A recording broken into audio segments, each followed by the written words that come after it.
I believe one of the most important issues that we should be getting done, and that we can get done either today, tomorrow, or within this lame duck, is the directive to build the Keystone Pipeline.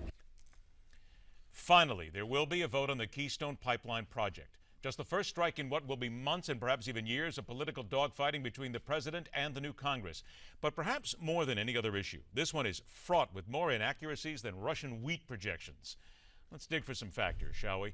Welcome to MidPoint, Chairman of the Alliance for Innovation and Infrastructure. Also formerly with the Pipeline and Hazardous Materials Safety Administration, Brigham McCown will join us in just a few moments. The issue here comes down to exactly what Senator Mary Landrieu has said that she will do. Because certainly when it comes down to Keystone, Mary Landrieu is a bit of a flip-flopper when it comes down to her stance. She says that she will push for a Senate vote to approve the Keystone Pipeline in a bid to deliver a victory to the energy industry. And of course, there are those people who watch what is going on in Louisiana right now at the end of this jungle primary, saying that, quite frankly, this comes down to the fact that Mary Landrieu has a very tough runoff election coming up against Representative Bill Cassidy, the Republican, if you will, and all she's trying to do is make sure that she curries favor with the voters at this point. We need to remind people of what is really at stake here, because so often we talk about the fact that this is the Keystone, and we've heard this a million times before. So many people have heard Keystone Pipeline. Quite frankly, we hear so many inaccuracies, false facts, different ideas, different thoughts that go behind it. What exactly is behind all this? Now we're going to find out. Let us welcome Brigham McCown into the show today. Brigham, thank you so much for joining us. Absolutely. Thanks for having me on. Pleasure to be here. Brigham, let's first of all start with just what I discussed here a few moments ago. Mary Landrieu, Keystone Pipeline, time to get it done. Here's my bill. I have to say this because I've talked to friends of mine on the left and friends of mine on the right, and quite frankly, they're both chuckling about this, saying, I don't know if we've ever seen anything quite so blatant as please save my job than what Mary Landrieu's doing right now. Yeah, this is very interesting. And look, I don't blame Mary. She has actually been a pro-energy supporter from Louisiana, obviously a very pro-oil and gas area. But look, it's too little too late. The fact that we can now get a vote after Senator Reid has said for years he's not going to give it a vote seems, I don't know. It just, maybe the timing, maybe it has nothing to do with the elections. What do you think, Ed? Well, I would have to say that I think there's just this outside possibility, perhaps a 1% of 1% chance this did have something to do with a runoff election, which then leads us to the next thing. If you're going to basically put something forward, as she has done, I find it interesting, too, because the Washington Post actually called this the Mary Landrieu Preservation Act of 2014 as the first legislation that Congress takes up.